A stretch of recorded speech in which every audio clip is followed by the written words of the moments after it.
সামনে থরে থরে সাজানো লোভনীয় সব খাবার, আর পাশেই চলছে নামাজ। এমন অবস্থায় মন কি আর স্থির থাকে? অন্তত এক ক্ষুদে মুসল্লির পক্ষে যে তা একেবারেই সম্ভব হয়নি তার প্রমাণ মিলল সম্প্রতি ভাইরাল হওয়া একটি ভিডিওতে।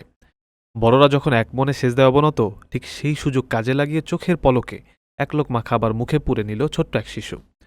সোশ্যাল মিডিয়ায় মিষ্টি চুরির দৃশ্য ছড়িয়ে পড়তেই হাসির রোল পড়েছে নেটিজেনদের মধ্যে। ভিডিওতে দেখা যায় জামাতের সঙ্গে নামাজ আদায় করছেন কয়েকজন।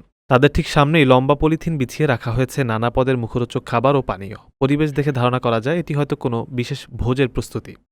বড় তিন মুসল্লির পাশেই দাঁড়িয়ে অত্যন্ত বাধ্য হয়ে নামাজ পড়ছিল একটি ছোট্ট শিশুও। কিন্তু তার আসল মনোযোগ যে কোথায় আটকে ছিল তা স্পষ্ট হয়ে ওঠে নামাজের একটি বিশেষ পর্যায়ে।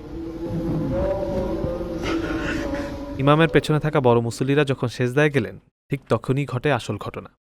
বড়রা কেউ দেখছেন কিনা তা নিশ্চিত হয়ে শিশুটি তার সেজদায় গেল না, বরং হামাগুড়ি দিয়ে চটজলদি সামনে থাকা খাবারের দিকে এগিয়ে গেল। এরপর অত্যন্ত সুনিপুণভাবে থালা থেকে এক টুকরো খাবার তুলে সোজা মুখে পুরে নিল। সবচেয়ে মজার ব্যাপার হলো কাজটি সে এতই দ্রুত ও নিখুঁতভাবে করেছে যে বড়রা সেজদা থেকে মাথা তোলার আগেই সে আবার নিজের জায়গায় ফিরে গিয়ে মাথা ঝুঁকিয়ে সেজদায় লুটিয়ে পড়ে, যেন কিছুই হয়নি। মুহূর্তের মধ্যেই মজাদার কাণ্ডের ভিডিওটি সামাজিক যোগাযোগ মাধ্যমে ভাইরাল হয়ে যায়। শিশুটির এমন নিষ্পাপ ও বুদ্ধিদীপ্ত কাণ্ড দেখে নেটিজেনরা রীতিমতো ভালোবাসায় ভাসাচ্ছেন তাকে।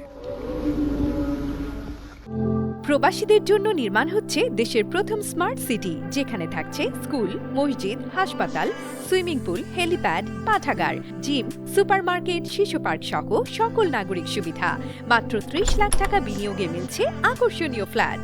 প্লাটিনাম ইনভেস্টরদের জন্য ঢাকা বিমানবন্দরে ভিআইপি প্রোটোকল সুবিধা। বিস্তারিত জানতে যোগাযোগ করুন স্ক্রিনে দেয়া হোয়াটসঅ্যাপ অথবা ইমো নাম্বারে।